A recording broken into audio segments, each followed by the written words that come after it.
여러분 안녕하세요. 지오스토리입니다. 포항 앞바다의 석유 매장 가능성에 대한 기쁜 소식에도 불구하고 온 나라가 이로 인해 소란스러워졌습니다. 석유 개발과 관련된 구조적인 문제점이 노출되고 있습니다. 이에 대하여 각 언론마다 각기 다른 해석을 내놓고 있는데 용어도 어렵고 설명하는 구조도 일반인이 이해하기에 매우 어렵습니다.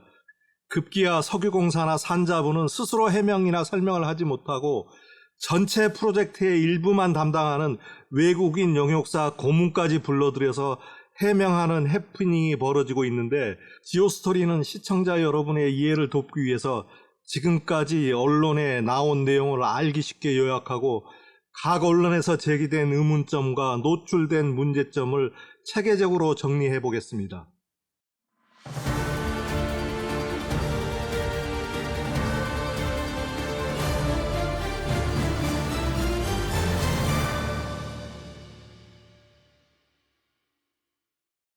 많은 의혹과 문제점을 정리하기 전에 석유 개발 과정을 이해하고 넘어가겠습니다. 석유 개발 과정은 광구 취득, 탐사 단계, 개발 단계, 그리고 생산 단계, 이렇게 4단계로 이루어져 있습니다. 이번에 영일만 앞바다에서 석유 매장 가능성이 높다고 발표된 곳은 탄화수소 퇴적 분지 중에 울릉 분지 내에 있는 제6-1광구와 8광구입니다. 한반도 주변의 탄화수소 분지와 5억 년에 걸쳐 한반도가 현재의 위치에 자리 잡게 되는 과정은 링크한 영상을 참조하시기 바랍니다.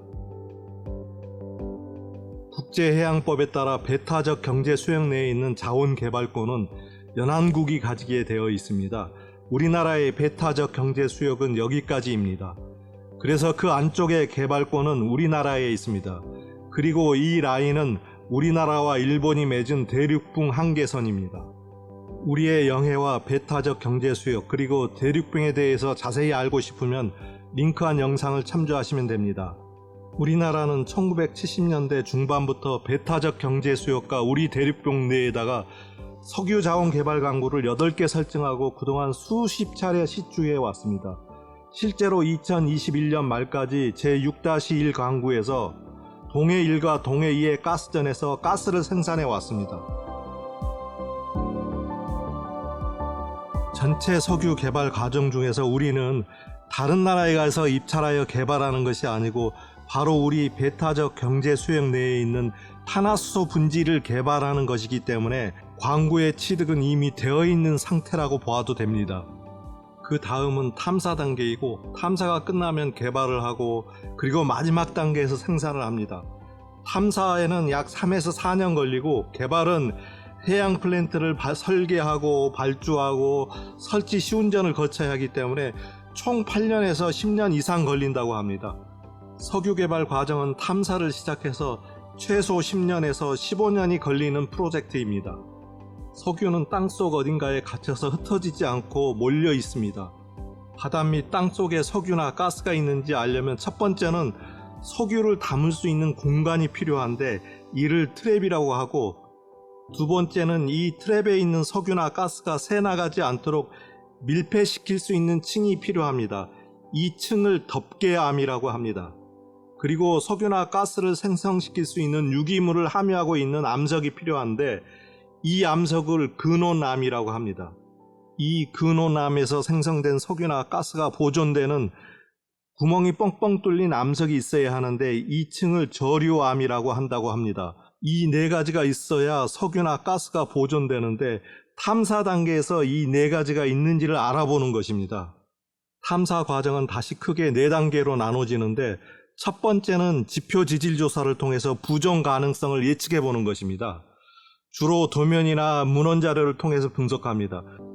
탄화수소 분지를 찾는다든지 하는 것이 이 지표 지질 조사겠죠. 그 다음은 탄성파 탐사 단계입니다. 임신하면 초음파 검사를 하죠. 그리고 아기집이 생겼는지 아닌지, 아이는 얼마나 컸는지 초음파를 쏘아서 알아보듯이 탄성파를 바다 밑으로 쏘아서 석유와 가스가 담겨 있을 만한 공간을 찾게 돼요. 이때 탐사선을 사용하는데 탐사 장비를 긴 줄에 매달아서 배가 천천히 움직이면서 바다 아래로 탄성파를 쏘게 됩니다. 이때 반사되어오는 탄성파가 바닥에 깔린 암의 종류에 따라 다르게 나타나는데 이를 기록합니다. 초음파 검사할 때 2D가 있고 3D가 있듯이 이 탄성파에도 2D가 있고 3D가 있습니다. 기록된 데이터는 나중에 컴퓨터에서 탐사 분석 소프트웨어를 이용해서 정밀 분석하고 전문가가 해석하게 됩니다. 탄성파 단계에서는 온유나 가스가 있는지는 알 수가 없고, 온유를 담을 수 있는 그릇, 즉 앞에서 설명한 트랩의 크기를 알 수가 있습니다. 그런 트랩이 발견되었을 때 유망 구조가 발견되었다고 말합니다. 여기서 많은 사람들이 의문점을 갖는 것은 두 가지 숫자인데요. 140억 배럴과 성공 확률 20%라는 것입니다. 석유공사와 산자부 발표에 따르면 이번 동해에서 새로운 유망 구조가 7곳이 추가로 발견되었다는 것이고, 이 7곳의 유망 구조를 다 합한 부피에 석유를 가득 채우면 140억 배럴이 들어갈 수 있다는 뜻입니다. 매장량은 아직 모르기 때문에 유망 구조의 총 크기를 자원량이라고 합니다.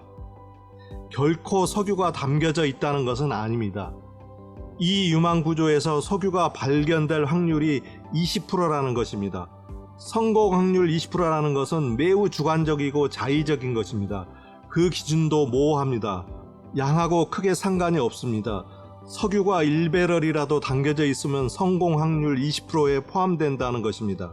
그래서 140억 배럴과 성공 확률 20%에 많은 의미를 두는 것보다는 그냥 많은 양의 석유가 있을 수 있고 발견 가능성이 조금 있다는 정도로 해석하는 것이 옳다는 것이 국내 전문가들의 대체적인 의견입니다. 탄성파 탐사 시에는 석유나 가스의 부존량을 확인할 수 없기 때문에 시추를 하게 되는데 이를 탐사 시추라고 하고, 앞에서 설명한 근원암이나 저류암이 트랩 속에 있는지를 확인하는 과정입니다. 가스와 온유를 생성하는 근원암과 이를 담는 저류암의 위치가 다를 수 있고 움직일 수 있기 때문에 시추공은 한 곳에만 뚫는 것이 아니라 여러 곳을 뚫는다고 합니다. 전문가들은 동해의 경우 최소 5개 정도 이상은 뚫어야 할 것으로 봅니다. 시추공을 뚫어야 들어있는 온유와 가스의 구성, 성질, 그리고 부존량을 알 수 있고, 이를 바탕으로 경제성 분석을 하게 되고, 이 개발 방법이 결정되어야 개발 업체를 선정하고 발주하고 개발 시추공을 뚫을 수를 결정하고 플랜트를 제작하여 설치 시운전하는 과정을 거치는데, 이러한 과정은 석유자원 개발의 아주 일반적인 과정이라고 합니다. 그런데 6-1 북부 강구와 주로 심해 지역에 있는 8강구의 경우 한국석유공사는 호주 최대 석유 개발 회사인 우드사이드와 공동 개발하기로 하고 2007년부터 50대 50의 조강권을 나눠 갖게 됩니다. 이미 6-1 남쪽에서는 가스가 생산되고 있었기 때문에 석유나 가스가 나올 가능성은 매우 높았습니다. 6-1 남부는 석유공사에 의해서 이미 2D 및 3D 탄성파 탐사가 이루어져 데이터가 이미 확보된 상태입니다. 우드사이드는 계약된 6-1 광구 북부와 8강구에 대해서 2D 탄성파 탐사를 실시했었고, 화면에서 보시는 이 지역에 대해서는 3D 탄성파 탐사를 마친 상태였습니다. 그런데 우드사이드는 2022년 하반기 한국을 포함한 경제성 없는 석유 개발 사업 포기를 선언하고 2023년 1월까지 운영하다가 철수합니다. 실시 시기는 정확하지 않지만 석유공사 단속으로 6-1 광구 중동부에 대해서 3D 탐사를 실시합니다. 합작했던 우드사이드가 철수하자 석유개발공사는 단독으로 석유개발 사업을 추진했어야 했고, 계속적인 사업 추진을 위해서 우드사이드가 실시한 탐사 자료와 단독 탐사 자료를 제3의 기관인 액트지오사에게 용역을 주어 재분석을 의뢰하였습니다. 이 액트지오사의 재분석 결과 140억 배럴이라는 자원량과 20%의 성공 확률이라는 숫자가 나옵니다. 여기까지는 어느 석유 자원 개발 과정상에서 발생할 수 있는 지극히 정상적인 프로세스로 보입니다. 그런데 의혹과 문제점은 6월 3일 갑자기 윤석열 대통령이 취임 후 첫 국정보고서를 통해서 동해 가스 개발 사업을 발표하면서부터 수많은 의혹과 문제점이 언론에 제기되어 국론이 양분됩니다. 지금부터는 포항 앞바다 석유 개발과 관련하여 언론과 유튜브에 제기되고 있는 6대 의혹과 3대 문제점을 정리해 보겠습니다. 먼저 의혹부터 정리해 볼까요? 의혹은 액트지오와 관련된 의혹, 산자부 및 석유공사와 관련된 의혹, 그리고 대통령과 관련된 의혹으로 분류해 볼 수가 있습니다. 액트지오와 관련해서는 첫 번째로 기관의 신뢰성과 두 번째는 액트지오가 제출한 보고서의 신빙성 문제입니다.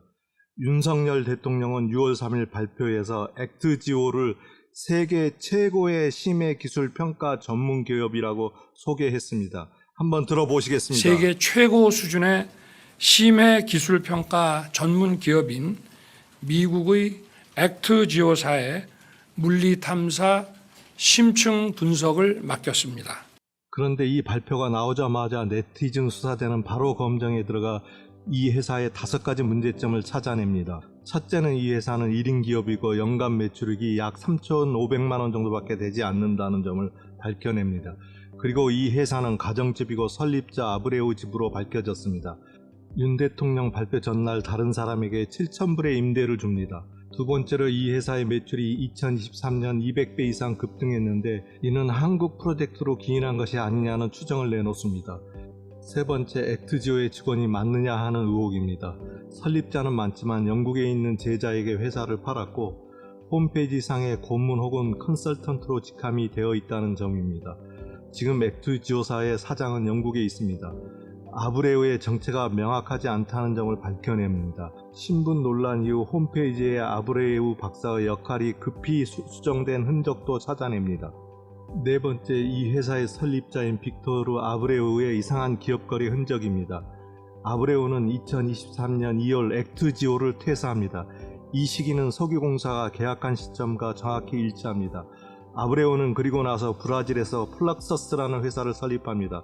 설립한 회사의 플렉서스는 업태가 석유 시추 관련 포트폴리오를 만들어주는 회사로 나와 있습니다. 아브레우 본인이 SNS에 설립 시기를 알린 것은 2023년 12월입니다. 석유개발공사의 보고서를 제출 후 약 한 달이 지난 시점입니다. 그리고 설립 직후 육류 가공업을 하는 브라질 부호에게 회사를 팔아넘깁니다. 브라질 부호 형제는 한 달도 안 된 회사를 사서 석유 사업 진출을 공표합니다. 이 기사가 블룸버그에 실립니다. 다섯 번째는 액트지오가 석유공사 계약 당시 법인 자격이 박탈당한 상태였고 석유공사가 세금을 대납해 준 거 아니냐는 의혹입니다. 네티즌 수사대의 조사 결과를 보면 아브레우는 결론적으로 프리랜서였던 것으로 보입니다.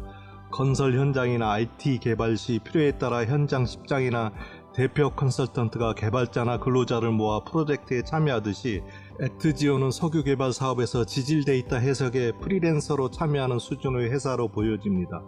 방한한 아브레우의 해명에서 그런 조직이라는 점을 짐작할 수가 있습니다. 그의 이야기를 종합해보면 여러 프리랜서들과 석유자원 개발 프로젝트에서 수집된 데이터만을 분석하는 아주 일부를 담당하는 일을 여러 곳에서 수행한 듯 보입니다. 이런 일은 어떤 프로젝트를 하든 간에 있을 수 있는 일입니다. 그런데 이런 1인 기업이 과도해도 너무 과도하게 부풀려진 것 같습니다. 세계 최고 수준의 심해 기술 평가 전문 기업인 미국의 액트지오사에 여러분은 이런 기업을 세계 최고의 심해 기술 평가 전문 기업이라고 할 수 있겠습니까? 일반 기업에서 수행하는 프로젝트도 아니고 몇 조가 들어갈지도 모르는 국가 프로젝트에 아브레우 개인 역량이 아무리 뛰어나더라도 이런 기업을 쓰시겠습니까? 액트지오와 관련된 두 번째 의혹은 보고서의 신빙성입니다. 액트지오사가 제출한 보고서의 신빙성은 크게 세 가지 관점에서 제기되는 것 같습니다. 그 하나는 호주의 최대 석유회사 우드사이드가 사업성이 없어 철수했는데 우드사이드의 분석 능력이 1인 기업 액트지오보다 떨어지는가 하는 점입니다. 석유공사의 발표대로 이미 우드사이드는 3D 탄성파 조사를 마친 상태였습니다. 근데 2021년 그래서 여기 이 지역에 약 과거 500제곱킬로미터 했던 거에 4배 규모가 되는 2000제곱킬로미터의 대규모 3D 탐사를 실시를 했습니다. 2021년 3월부터 5월까지 탐사를 했고요. 2021년 12월 말까지 전산 처리를 실시했고 2022년 1월부터 해석에 들어갔습니다. 석유공사는 분석하지 못하고 합병 과정에서 기업의 내부 사정으로 철수했다고 말하지만 기업은 절대 이익이 있다면 철수하지 않습니다. 세 번째는 액트지오가 분석 대상으로 삼은 데이터가 최신의 자료이냐 하는 것입니다. 철수한 우드사이드는 2024년 4월 3D 탐사 자료를 석유공사에 제출하였는데 액트지오의 분석에 이 자료가 반영되지 않았을 가능성이 매우 높습니다. 그런데 어떠한 자료를 근거로 유망구조 7곳을 발견했는지 정확하게 밝히지 않고 있습니다. 의문스럽습니다. 네 번째는 만약에 발주처에 압력이 있을 경우 이를 회피할 정도의 파워를 가진 권위가 있는 기관인가 하는 점입니다. 프로젝트를 수행하다 보면 왕왕 발주처가 원하는 형태로 보고서를 써달라는 압력을 넣는 경우가 종종 있습니다. 규모가 크고 국제적 공신력을 갖춘 기업은 거의 이런 요구를 응하지 않지만 만약 개인이라면 생계를 쥐고 있는 발주처의 압력을 뿌리치지는 쉽지 않을 것입니다. 그동안 연간 3,500만 원 수준의 수익밖에 없었던 아브레어가 이를 뿌리칠 수 있는 용기가 있었을지에 대한 의혹이 제기되고 있습니다. 찐 보수 농객으로 알려진 조갑재 씨도 이 점을 지적하고 있습니다. 조갑재 씨는 박정희 대통령이 포항 앞바다 석유가 나온다고 발표한 것을 사기라고 밝혀낸 기자였습니다. 한번 이분의 얘기를 들어보시겠습니까? 그러니까 같은 자료를 가지고 호주 회사는 가망이 없다고 보고 이 액트지오라는 회사는 140억 배럴의 유전이 존재할 수 있다고 봤다니까 이렇게 틀릴 수가 있습니까? 이게 정말 정직한 분석 보고일까요? 아니면 한국 측 입장대로 해준 것 아닐까요? 이 의심을 해소하려면 국정조사가 필요합니다. 석유공사와 관련하여 떠도는 의혹을 살펴볼까요? 이들에 관한 의혹은 크게 두 가지로 정리합니다. 첫째는 의사결정 과정의 투명성이고 두 번째는 도덕적 해이의 가능성입니다. 먼저 석유공사의 의사결정 과정에 대한 제기되는 의혹을 정리해 보겠습니다. 지금 보시는 화면은 그동안 언론에 발표된 액트지오사에 관한 활동을 요약한 것입니다. 의사결정 과정과 관련하여 첫 번째 제기되는 의혹은 어떻게 액트지오사를 알게 되었을까 하는 것입니다. 1인 기업인 액트지오사를 쉽게 찾지는 못했을 텐데 말이죠. 인터넷 신문 뉴스포터는 2022년 12월 휴스턴 영사로 임명된 정영호 목사일 가능성을 제기하고 있습니다. 정영호 목사는 외교관 출신이 아니며 윤 대통령 선거대책본부에서 직책을 맡은 적이 있고 대통령 인수위원회 대통령 취임준비위원회에서 일한 경력이 있다고 합니다. 시기적으로 보면 12월에 취임했고 이듬해 2월에 휴스턴에 본사를 둔 액트지오사와 용역계약을 체결했으니 의심의 소지가 있어 보입니다.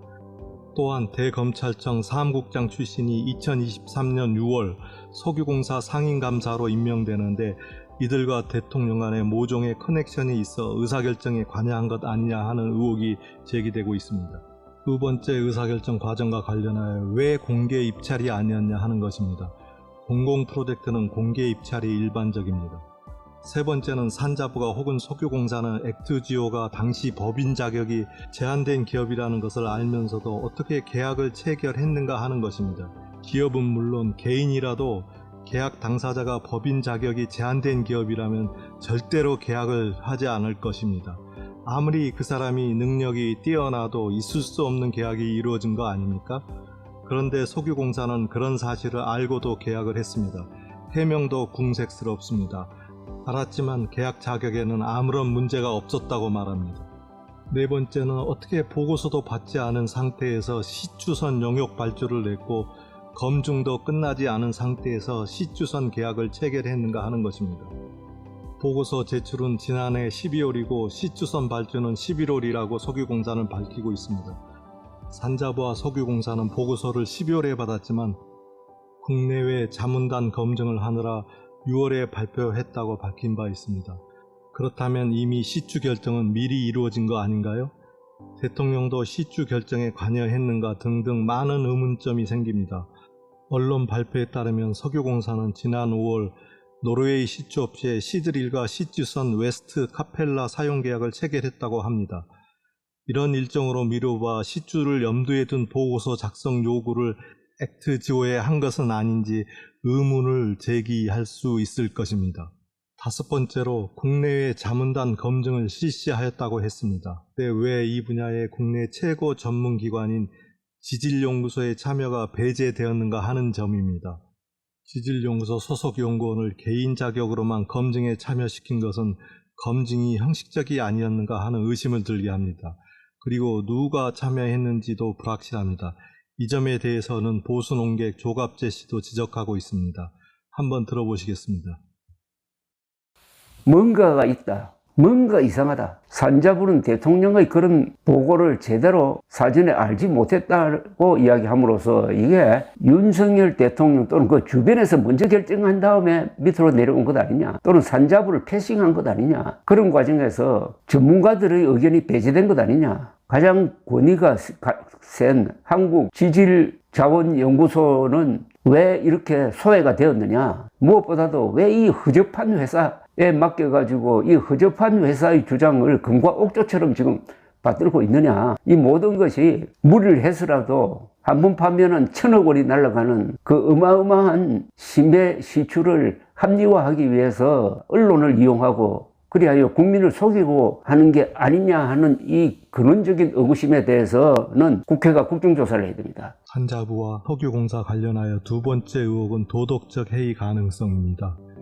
국민들은 이명박 정부 당시 자원외교 사기극의 트라우마를 가지고 있습니다. 이명박 정부 시절 역대 30년간 해외 자원개발 투자금보다 무려 9배 정도 많은 26조가량을 쏟아부었고 4대강 사업에 22조를 쏟아부었습니다. 두 사업 모두 거의 경제적 효과는 없는 것으로 확인되었습니다. 2018년 현재 각종 언론의 탐사 보도 등을 통해 놀라운 의혹이 드러났는데 우리가 흔히 아는 공기업 3사, 즉 한국광물자원공사, 한국석유공사, 한국가스공사뿐만 아니라 포스코그룹이 자원외교를 포함한 해외 자금 유출의 몸통이었다는 사실은 나무위키를 검색만 해도 나오는 정보입니다. 한국석유공사는 당시 이런 작업에 앞장섰던 기업입니다. 2015년 한겨레 신문의 보도에 따르면 석유공사의 캐나다 하베스트 인수와 관련해 사업부서는 허위보고, 이사회는 로또 맞은 듯 박수라는 기사 제목을 뽑았습니다. 도덕적 해이를 의심하게 하는 것은 단순한 손실이었겠냐 하는 것입니다. 네티즌들이 사라진 그 돈이 과연 누구에게 갔을까 하는 의심을 하는 것은 어쩌면 당연한 것인지도 모르겠습니다. 이번 석유 개발에도 의사결정 과정이 투명하지 않은 채 또 허위보고 또 로또 맞은 듯 박수가 재현되는 것이 아닌가 우려하는 분위기가 많습니다. 포항에 석유가 나오지 않더라도 책임도 없고 결국 이득을 보는 사람은 이 프로젝트에 관여했던 이익 집단들일 것입니다. 또 다른 도덕적 해이 가능성으로 제기되는 것은 주가 조작입니다. 정부 기관이 관여했을 가능성은 낮다고 보지만 정보의 비대칭으로 인해 이익을 보는 집단이 분명히 있을 수 있습니다. 다시 말해 만약 석유 개발 정보를 사전에 알았고 관련주를 매집해 놨다면 윤 대통령 발표 이후 주가가 급등했는데 이로 인해 이득을 본 사람이 있었을 것이고 정보를 갖지 못한 개인은 급등을 보고 추격 매수했다가 분명 큰 손실을 봤을 것입니다. 그런데 산자부 장관은 140억 배럴의 가치는 삼성전자 시가총액보다 5배 높은 2,000조의 가치가 되는 양이라고 기대감을 키웠습니다. 지금 최대 매장 가능성 140억 배럴 얘기를 하고 있는데 그 140억 배럴로 현재 가치로 따져보면 삼성 총 시총의 5배 정도가 됩니다.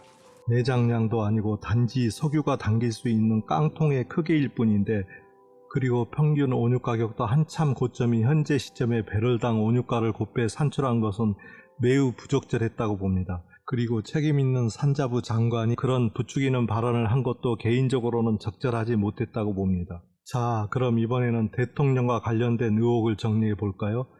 대통령 관련 의혹에는 크게 두 가지가 있습니다. 첫 번째는 왜 대통령이 직접 발표했을까 하는 점이고, 두 번째는 과연 대통령이 그 내용을 소화할 능력이 되었을까 하는 점입니다. 대통령이 발표한 사안인가 하는 점에 대해서는 보수 농객 조갑재 씨도 지적하고 있습니다. 한번 들어보시겠습니다.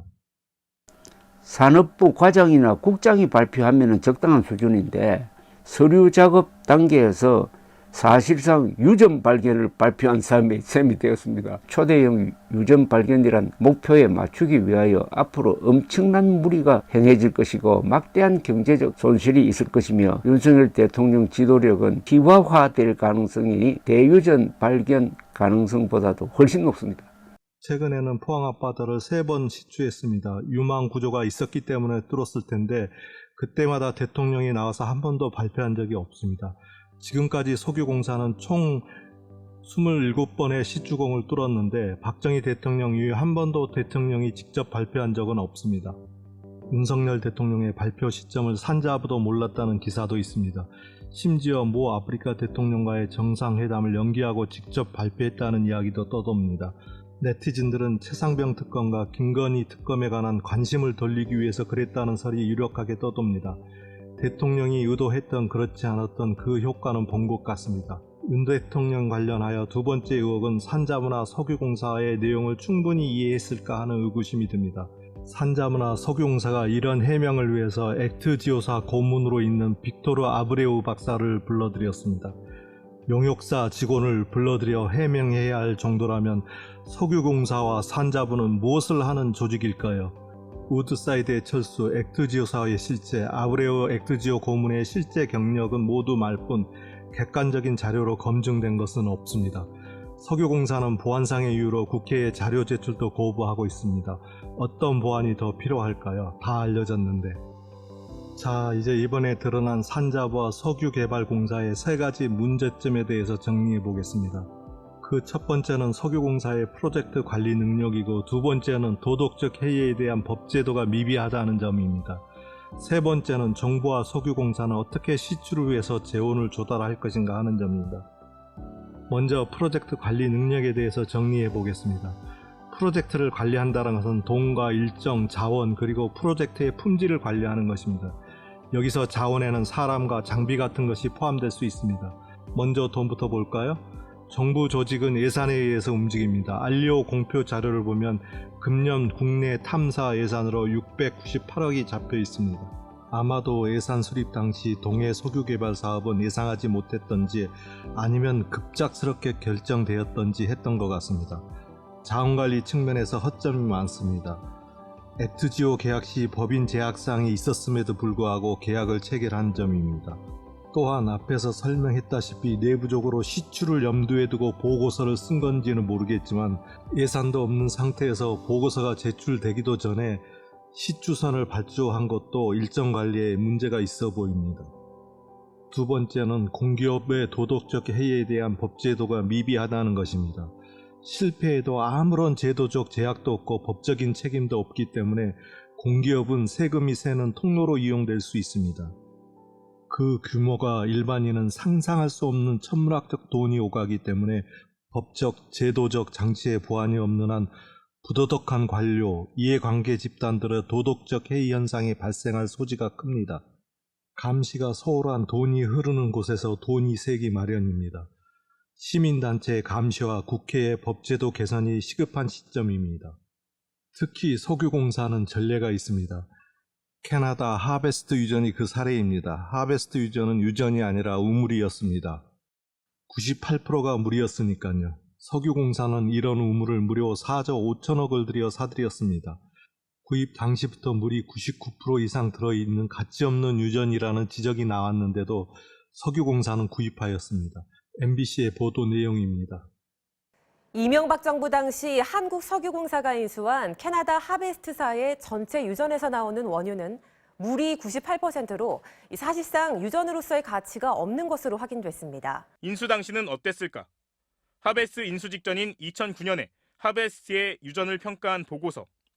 유전 곳곳에서 원유 중 물 비율이 99%에 달한다는 표현이 등장합니다. 그런데도 석유공사는 이 유전을 매입했습니다. 그런데 이 돈만 들어간 것이 아닙니다. 에너지 플랫폼 뉴스의 분석에 따르면 그 이후 하베스트 투자에 대한 손상 차손만 해도 6조 원에 달한다고 밝히고 있습니다. 하베스트 인수 석유공사 투자액은 6조 원이고 대지급 예상 금액이 1조 4천억으로 총 투자액은 7조 4천억에 달합니다. 알리오에 공시된 석유공사 재무제표를 보면 2022년 말까지 손상차액 인식액이 6조 원 규모나 됩니다. 손상차액이란 해수가 불가능해서 손실로 떨어버린 금액을 말합니다. 냉정하게 석유공사의 존재 이유를 다시 생각해봐야 합니다. 국민 세금이 줄줄 새나가는 통로를 그대로 두어야 할까요? 정말 존재 가치를 다시 생각해봐야 합니다. 왜 석유공사가 필요하나요? 석탄공사가 이미 없어진 것처럼 석유공사의 퇴출도 진지하게 생각해야 합니다. 에너지 플랫폼 뉴스는 2022년 이후 하베스트가 보유한 차입금 1조 3천억도 석유공사가 추가로 대지급 중인 것으로 보도하고 있습니다. 알리오에 공시된 보고서에 따르면 아직도 석유공사는 2023년 말 현재 하베스타에 대한 채무 보증액이 1조 345억 남아있는 것으로 파악됩니다. 석유공사는 이미 자본이 잠식된 상태입니다. 2023년 한 해만 보더라도 약 4,070억가량의 손실을 보았습니다.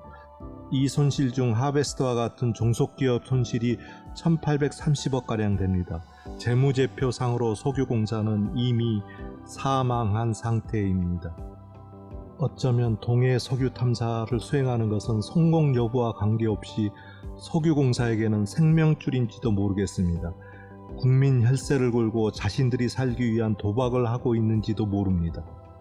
이번 국회에서는 반드시 면밀히 검토하여 투명하게 사업관리를 하도록 법을 고치고 시민단체도 감시에 나서야 합니다. 하베스트 우물에 7조 이상을 쏟아부은 그런 사태가 다시 일어나도록 그대로 놔둬서는 안 됩니다. 세 번째는 이런 상태인 석유공사가 돈이 어디 있어서 석유 탐사를 나서겠다는 것입니까? 예산도 잡혀있지 않고 산자부도 시주 예산이 없습니다. 결국 석유공사가 채권을 발행하든지 정부가 추경을 편성해서 지원하든지 아니면 민자 유치를 하든지 해야 합니다. 석유공사의 재무 상태가 저런 상태인데 정부가 지급 보증해주지 않으면 누가 돈을 빌려주겠습니까? 이자도 정부가 내줘야 할 텐데요. 정말 사업성이 있다면 민자 유치도 가능하겠지만 우드사이드도 포기한 마당에 누가 들어올까요? 그런데 한 가지 좀 더 석유공사를 면밀히 감시해야 하는 사안이 더 있습니다. 유전 개발 사업비 예산이 급격히 증가하고 있다는 것입니다. 윤석열 정권 이후 2021년 대비 2024년 예산이 71%나 증가했습니다. 4년 누적으로는 7조가 넘는 금액입니다.